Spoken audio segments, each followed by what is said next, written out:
So the last few episodes of The Science of Candy, we've talked about lollipops and sponge candy.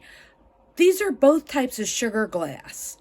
We're going to explore another type of sugar glass today, spun sugar. It's pretty similar to the process we've talked about for the other two. To do this, you're going to make the same sort of sugar syrup you did for the lollipops. What differs is what we do next. This is one that's best for adults to demonstrate for their kids because you're flinging around very hot sugar syrup.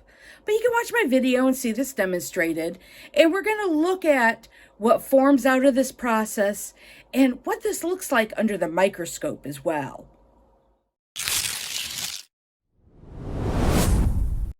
To make the spun sugar, we're going to prepare the sugar syrup the same way we basically did for lollipops.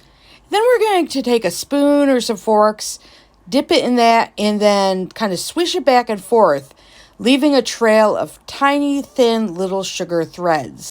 Be careful, because while these threads will cool quickly, they are still very hot sugar syrup when you start.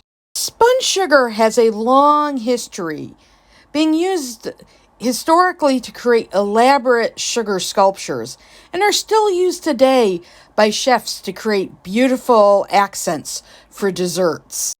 When we are done, we have a bunch of delicate little threads. If we look at these threads under the microscope, we can see delicate glass-like structures. The molten sugar stretched out into thin structures as we flung it back and forth. The texture of the spun sugar I demonstrated making is kind of crunchy, but cotton candy is a soft, fluffy spun sugar. When we look at commercial cotton candy under the microscope, we can see that the threads of sugar are much, much finer.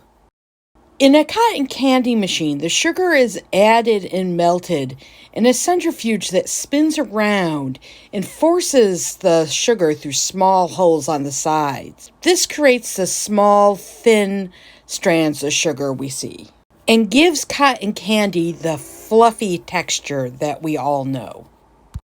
Join us next time when we talk a little bit about what is sugar and how do we get it.